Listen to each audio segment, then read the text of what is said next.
Assalamualaikum warahmatullahi wabarakatuh. Innal hamdalillah nahmaduhu wa nasta'inuhu wa nastaghfiruhu wa na'udzu billahi min shururi anfusina wa min sayyiati a'malina. من يهده الله فلا مضل له ومن يضلل فلا هادي له وأشهد أن لا إله إلا الله وحده لا شريك له وأشهد أن محمدا عبده ورسوله لا نبي بعده نصلي ونسلم على رسولنا الأمين وعلى آله وأصحابه ومن تبعهم بإحسان إلى يوم الدين وبعد. إخواني وأخواتي في الدين أعزكم الله. Kita masih sedang membahas kitab Syarhul Arba'in An-Nawawiyah, di mana kita pun sedang membahas hadis yang bernomor urut 6 dan sedang membahas keterangan dari Al-Imam An-Nawawi dalam hal ini, di mana saya ulang hadis yang ke-6 bunyinya dari Abi Abdullah An-Nu'man ibnu Bashir radhiyallahu anhu. Katanya beliau mendengar dari Rasulullah sallallahu alaihi wasallam ungkapan beliau, sabda beliau, innal halala bayyinun, sesungguhnya perkara halal itu bayyinun. Bayyin artinya jelas. Wa innal harama bayyinun, dan sesungguhnya perkara haram itu jelas. Artinya Al-Quran dan Al-Hadis sudah menerangkan, sehingga kalau ada orang yang belajar Al-Quran, belajar Al-Hadis, akan faham, oh ini halal, ini haram, jelas. Wa bainahuma umurun mushtabihatun la ya'lamuhunna katsirun minan nas. Di antara halal yang jelas halal yang jelas dan haram yang jelas itu ada umurun mushtabihat, ada perkara-perkara yang membingungkan, yang mengandung syubuhat. Syubuhat itu kebingungan yang membuat orang bodoh tidak tahu harus berbuat apa. La ya'lamuhunna katsirun minan nas, tidak dipahami, tidak dimengerti yang mustabihat ini oleh kebanyakan para manusia. Kenapa? Karena kalau urusan itu tidak ada di Al-Quran, tidak ada di Al-Hadis, maka harus berijtihad. Dan ijtihad ini urusannya siapa? Urusannya para ulama mujtahidin, dan jumlah mereka tidak banyak. Yang terbanyak itu adalah orang-orang yang mempelajari Al-Quran, mempelajari Al-Hadis. Tapi yang mendalami sampai mereka berhak untuk berijtihad, jumlahnya tidak banyak. Nah, apa kewajiban kebanyakan dari orang itu? Di saat orang itu bukan mujtahid, apa kewajibannya? Maka Rasulullah mengarahkan, famanittaqa syubuhati faqad istabra'a lidinihi wa irdihi. Barang siapa yang melindungi dirinya dari perkara-perkara syubhat, perkara-perkara mustabihat, maka dia telah menyelamatkan, telah membebaskan, melepaskan jerat terhadap agamanya dan kehormatannya. Artinya apa? Artinya kalau seseorang itu ingin selamat, maka hindari perkara syubhat. Setiap sesuatu periksa, ini halal atau tidak. Halal, ambil. Haram, tinggal. Ini membingungkan. Buang, hindari. Lindungi diri ini dari perkara syubhat. Karena orang yang terhindar dari perkara syubhat, dia selamat. Karena menghindari syubhat tidak membutuhkan ilmu yang banyak. Tapi memahami syubhat itu membutuhkan ilmu yang banyak. Tinggal pilih, kamu cukup ilmu atau tidak. Oh, saya tidak cukup ilmu. Selamatkan dirimu. Jangan lakukan yang syubhat.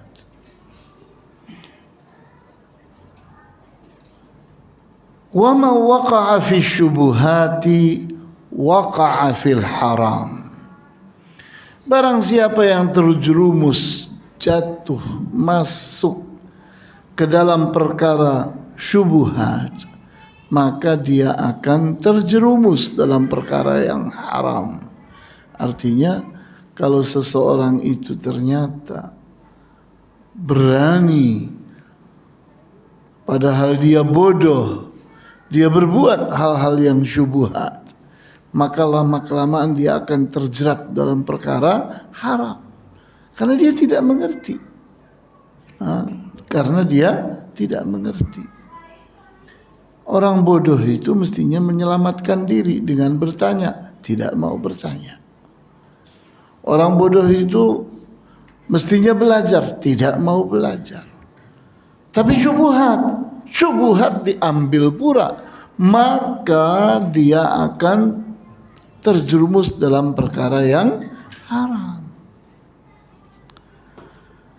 Maka Rasulullah untuk menjelaskan ini membuat permisalan, membuat perumpamaan. Karra'i yar'a haulal hima, seperti penggembala kambing, penggembala domba, menggembalakan kambing dombanya di mana haulal hima, di sekitar area terlarang.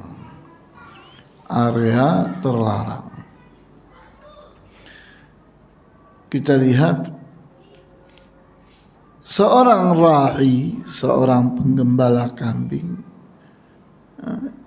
kita bilang tidak makan rumput, ya.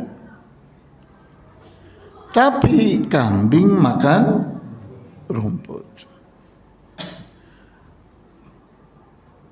Kambing itu tidak pernah peduli rumput siapa yang harus dimakan, ya atau tidak. Kambing itu mirip dengan hawa nafsu. Hawa nafsu itu mirip dengan kambing. Di mana hawa nafsu tidak peduli halal haram. Lihatlah anak kecil. Anak kecil itu pengikut hawa nafsu. Ilmunya tidak ada pada anak kecil. Sehingga dia tidak peduli halal haram. Tidak diberi, nangis sejadi-jadinya. Iya atau tidak? Nah, seperti binatang buas. Binatang buas tidak peduli halal haram. Iya atau tidak? Main terkam saja. Nah, Maka hawa nafsu, karena dia itu mirip kambing, maka kewajiban penggembala adalah menjaganya. Bagaimana menjaganya? Jangan menggembalakan kambingmu di dekat area terlarang. Sehingga pastikan bahwa engkau itu sedang berada di padang rumput yang halal, bukan padang rumput yang haram. Ya tapi saya ini adanya di pinggir area yang halal. Kita bilang itu kan dekat dengan area yang terlarang, area yang haram. Kamu tidur, kamu ngantuk, maka kambingmu masuk ke area yang terlarang. Sama hawa nafsu pun begitu. Kita tidak mau yang haram. Ya, kamu betul tidak mau yang haram. Tapi hawa nafsumu tidak peduli halal haram, tidak peduli. Hawa nafsumu itu mirip sama kambing. Sehingga kamu itu terhadap hawa nafsumu itu seperti penggembala menggembalakan kambingnya. Maka kamu pun menggembalakan hawa nafsumu. Gembalakan hawa nafsumu. Sehingga kalau seseorang itu ngantuk, maka apa yang harus dia lakukan? Giring kambingnya masuk ke kandang, kunci kandangnya, tidurlah. Kalau sudah hilang ngantuknya, ambil lagi, keluarkan lagi, tuntun lagi itu kambing, makan lagi di padang rumput. Kamu selalu dalam keadaan sadar pada saat menggembalakan kambing. Jangan sampai kambingmu masuk ke dalam area terlarang. Nah, ala wa inna likulli malikin hima. Bukankah setiap raja itu memiliki area terlarang? Ala wa inna himallahi maharimuhu. Begitu pula Allah sebagai raja punya area terlarang. Apa area terlarangnya Allah? Perkara-perkara yang Allah haramkan. Apapun yang Allah haramkan itu hak Allah. Boleh saja Allah mengatakan dulu ini halal, sekarang haram. Itu hak Allah. Iya atau tidak? Nah, antum kalau sekarang salatnya menghadap ke Baitul Maqdis, sah atau tidak salatnya? Sah? Tidak sah. Tapi kalau antum bersama Rasulullah SAW di 10 tahun pertama, saat masih berada di Mekah, salatnya menghadap ke Baitul Maqdis. Saat itu benar. Tapi berikutnya 2 tahun setelah Rasulullah SAW hijrah ke Madinah, datang perintah mengganti. Yang tadinya salat itu menghadap ke Baitul Maqdis, maka berikutnya jadi salah, tidak boleh, tidak sah. Harus menghadap ke Ka'bah. Iya atau tidak? Sehingga yang tadinya benar menghadap ke Baitul Maqdis menjadi haram. Iya atau tidak? Iya. Hak Allah atau bukan? Hak Allah. Allah sebagai raja, dia punya hak untuk menentukan ini haram, ini halal. Kemudian ala wa inna fil jasadi mubghatan. Bukankah di dalam tubuh itu ada segumpal daging? mudghah, daging mudghah itu orang mengunyah, itu madgha yamdughu madghan. Daging yang mudghah itu artinya daging yang renyah, yang mudah dikunyah karena tidak bertulang, Nah, Rasulullah menyebutkan di dalam tubuh manusia itu ada segumpal daging yang renyah. Idza saluhal jasadu kulluh. Kalau segumpal daging ini baik, sekujur tubuh manusia baik.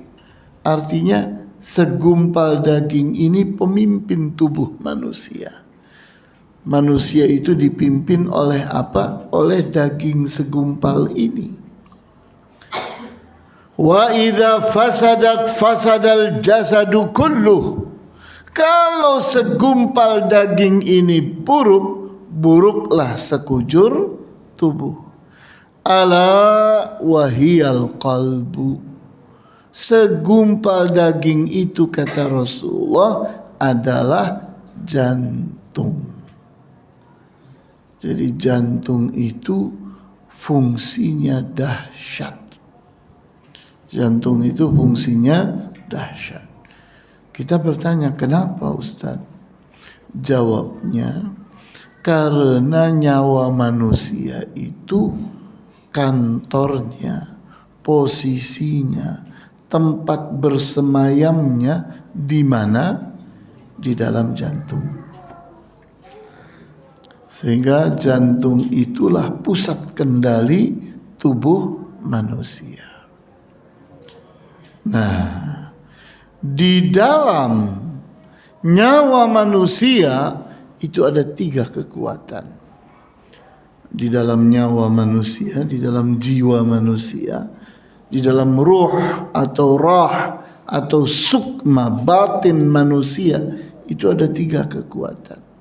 Yang pertama kekuatan fitrah. Fitrah itu bahasa Indonesianya nurani. Yang kedua kekuatan akal fikiran. Bukan otak. Otak sendiri, akal fikiran sendiri. Beda. 2 hal yang berbeda. Kemudian yang ketiga adalah hawa nafsu, emosi, perasaan. Manusia memiliki hawa nafsu. Seperti halnya binatang punya hawa nafsu. Jin punya hawa nafsu. Tapi malaikat tidak punya hawa nafsu. Sehingga perlukah malaikat disebut lelaki atau perempuan? Perlu atau tidak? Tidak perlu, tidak punya hawa nafsu. Malaikat itu yakni tidak kawin, tidak makan, tidak minum, tidak tidur. Kenapa? Karena tidak punya hawa nafsu. Nah, kemudian saya ingin melanjutkan keterangannya Al-Imam An-Nawawi, di mana Al-Imam An-Nawawi menerangkan dalam hadis yang sahih diriwayatkan oleh At-Tirmidzi,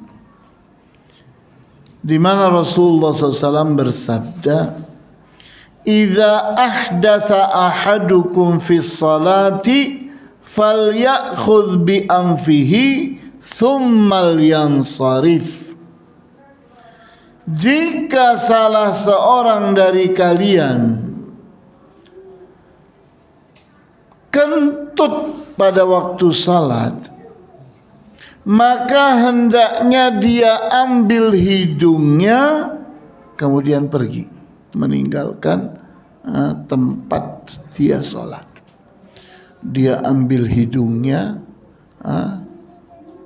maksudnya apa ngambil hidung itu? Memang hidungnya ketinggalan?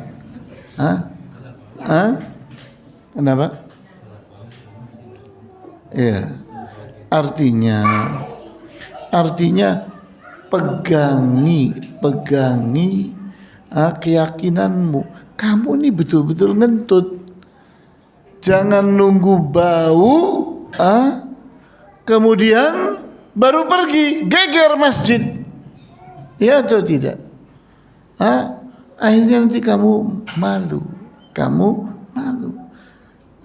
Jangan menunggu hidung mencium.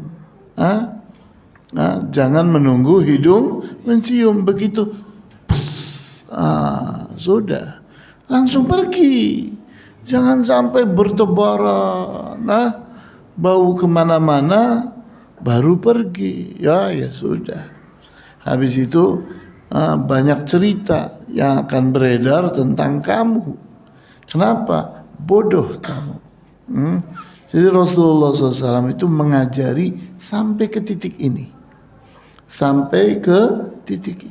Jangan cari ribut. Jadi orang itu jangan cari ribut. Begitu sesuatu itu akan membuat engkau malu, membuat jadi perkara, hindari. Kamu mau ribut sama orang, kamu akan malu dibilang kentut, ya atau tidak?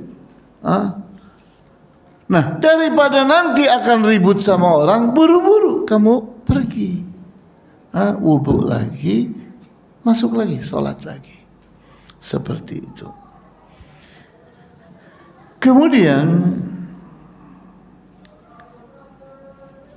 kita lihat di sini ungkapan dari Rasulullah SAW, "Fama waqa'a fi syubuhati waqa'a fil haram."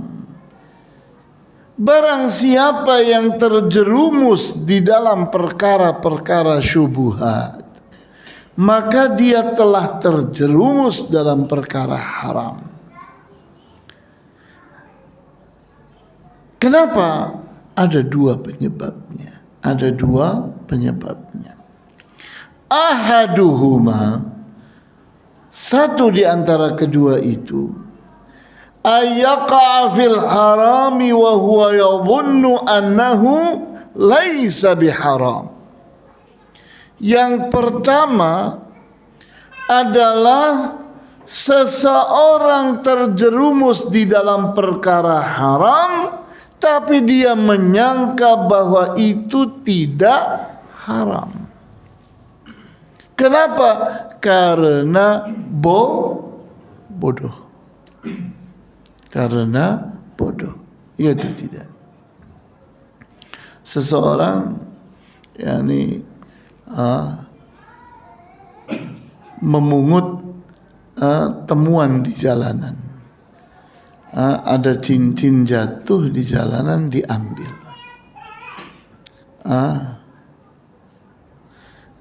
Dia sedang berbuat halal atau berbuat haram? Ayo dong jawab. Kenapa haram? Bukan miliknya. Iya. Nah, seseorang dengan keyakinan saya akan mencari pemiliknya. Niat yang baik atau buruk? Baik. Tapi dia tidak mengerti caranya. Baik atau buruk? Coba kalau dia biarkan di situ, nanti pemiliknya bisa balik lagi ke situ mencari-cari, akan menelusuri jejaknya ya. Dia akan menelusuri jejaknya. Tadi saya jalan kemana saja, dia akan ikuti jejak dia.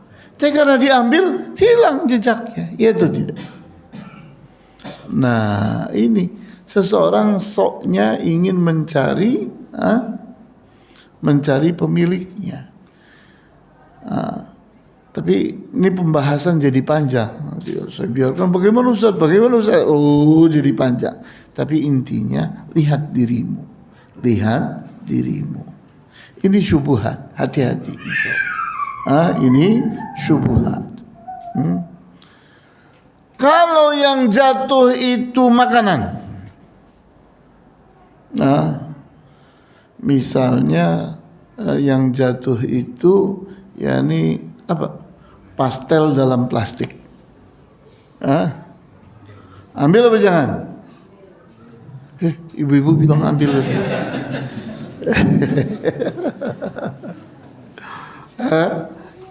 Ambil itu jangan.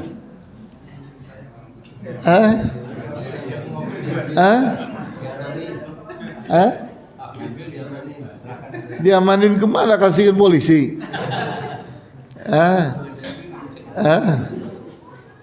Nah ini kita bertanya ke diri kita, saya berilmu atau tidak? Berbicara tentang temuan, bahasa Arabnya apa ya temuannya? Luqatah. Luqatah itu ada pembahasannya. Ada pembahasannya. Sehingga luqatah itu, temuan itu ada berbagai macam. Ada yang memiliki tanda-tanda sehingga bisa dicari pemiliknya. Contohnya kita menemukan KTP, ya gampang nyarinya. Atau kita menemukan apa misalnya HP, bisa dicari itu pemilik HP itu, ya atau tidak? Buka aja HP-nya. Atau misalnya apa yang lain yang ada tandanya, orangnya bisa dicari. Dompet misalnya, ya atau tidak?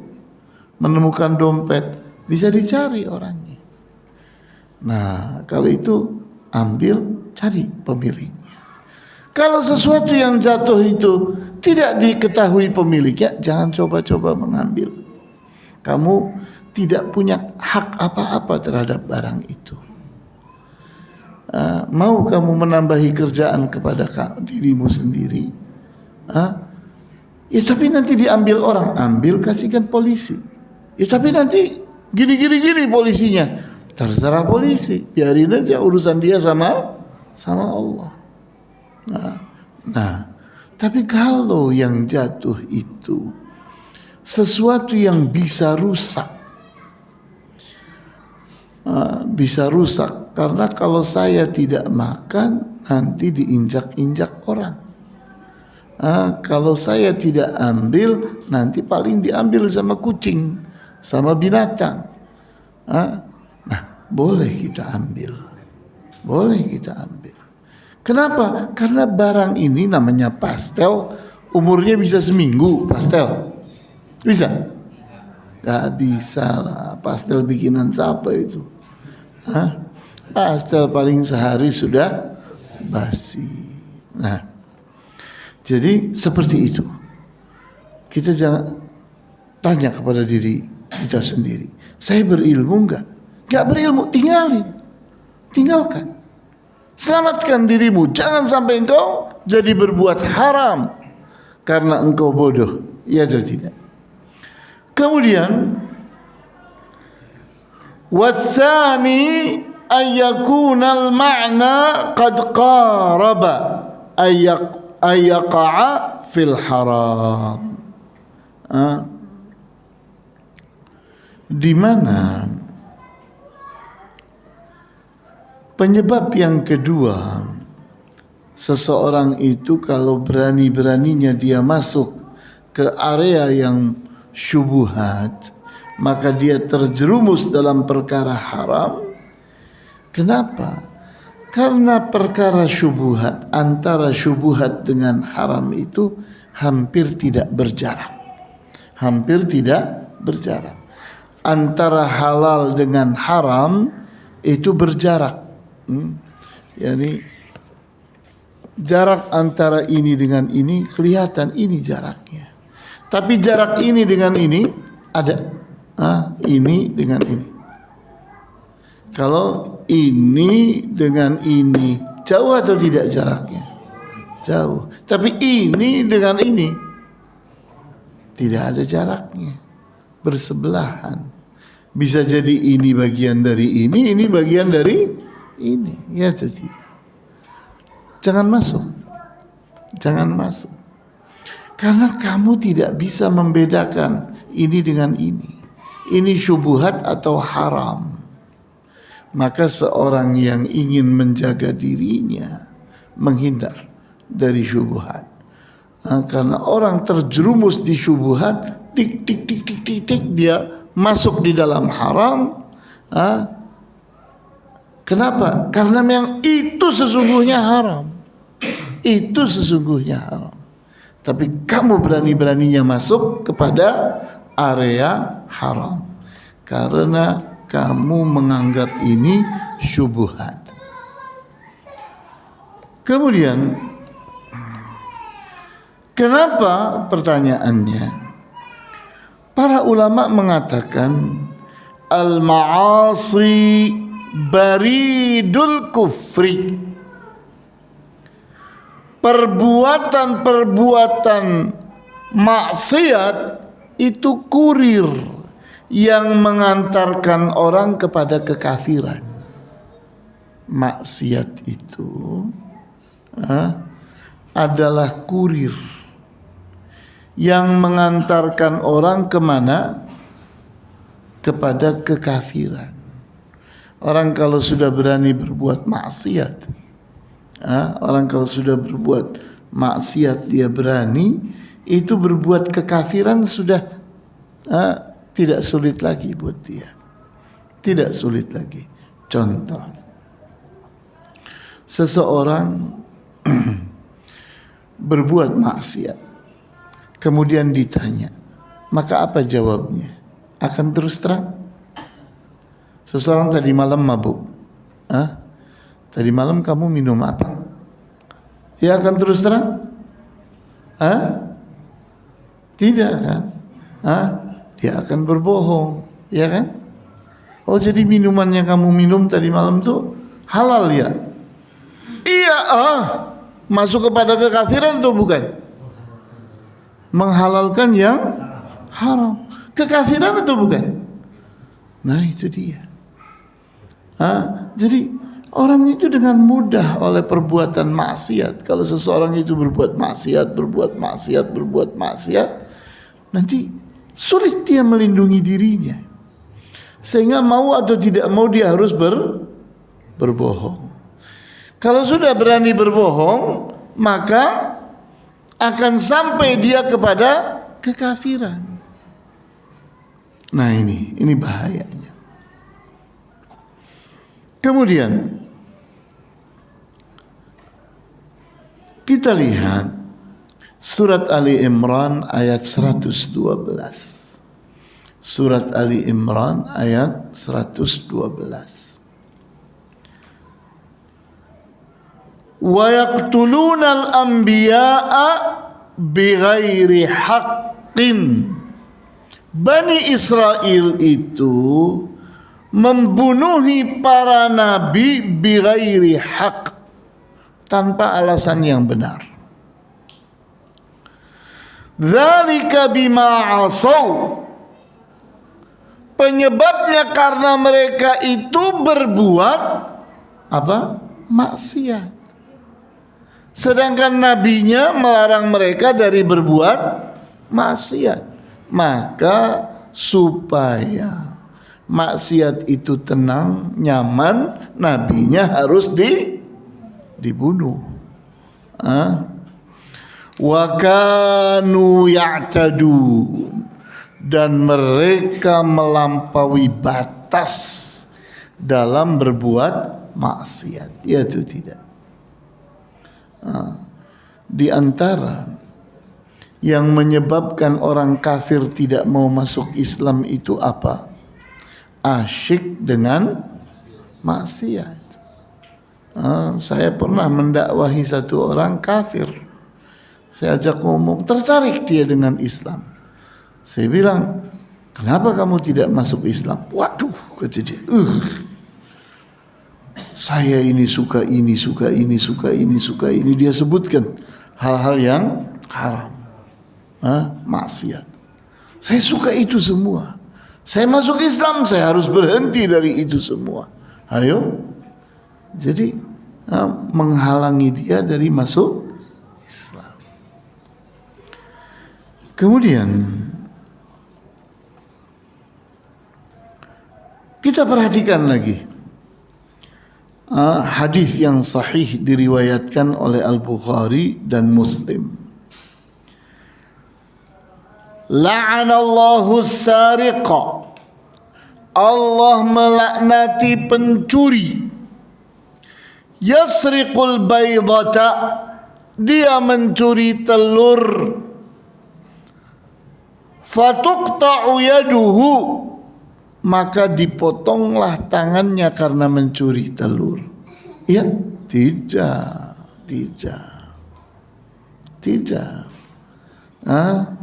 Karena mencuri itu baru dipotong tangannya kalau nilainya itu sudah mencapai 1/4 gram emas. Di zaman ini 1/4 gram emas itu berapa nilainya? 1 juta berarti 250.000. Telur apa yang 250.000? Tapi Rasulullah tidak sedang bicara begitu. Tidak, orang itu sedang diantarkan. Wa yasriqul habla fatuqta'u yaduh, kemudian dia mencuri tali, maka dipotong tangannya. Ternyata kalau antum pahami hadis ini, maksud Rasulullah SAW, seseorang itu mencuri di total, ya mencapai nisab atau tidak? Mencapai. Ya, seseorang mencuri telur, mencuri tambang, ya. Lama kelamaan kalau dia memang hobinya mencuri, pekerjaannya gampang mencuri, maka lama kelamaan dia berhak untuk dipotong tangannya. Kemudian diterangkan oleh Al-Imam Nawawi di sini, yatadarraju minal baydati wal habli ila nisabis sariqah. Dia bertahap mencuri telur, mencuri tali, terus sampai mencapai nisabnya pencurian, sehingga dia berhak untuk dipotong tangannya. Kemudian Al-Imam Nawawi menerangkan tentang al-hima. Apa itu al-hima? Al-hima ma yahmihil ghairu minal hashishi fil ardil mubahah. Al-hima itu adalah area yang dijaga oleh orang. Dia memiliki rerumputan, area itu subur, memiliki rerumputan. Adanya di tanah yang boleh, di tanah yang mubah. Faman ra'a haulal hima yaqrabu an taqa'a fihi mashiyatuhu fayar'a fima hamahul ghairu bi khilafi ma idza ra'a ibilahu ba'idan minal hima. Maka orang yang menggembalakan, gembalaannya itu dekat dengan hima, maka dia itu sedang mendekati pelanggaran,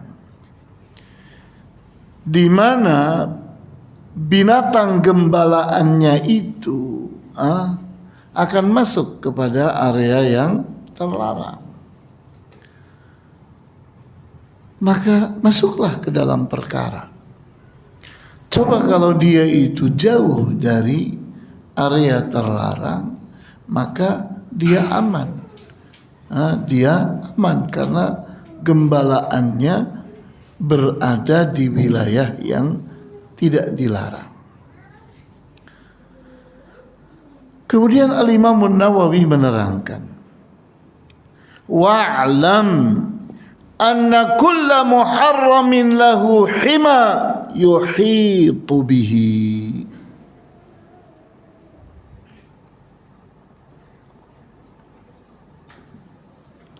Dan ketahuilah bahwa setiap perkara yang diharamkan itu di sekitarnya itu ada hima, ada area yang terlarang.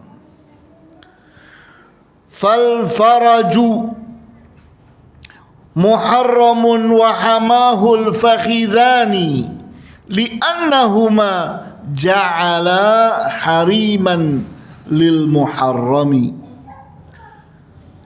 Kemaluan itu perkara haram. Ternyata di sekitarnya ada area terlarang, yaitu dua paha. Dengan kedua paha ini terlindungi area yang haram tadi. Ini udah waktunya azan? Belum ya? Belum ya? Sudah? Oh, Masya Allah. Iya, nanti kita lanjutkan insyaallah. Silakan azan, kita salat ya. Azan dan salat.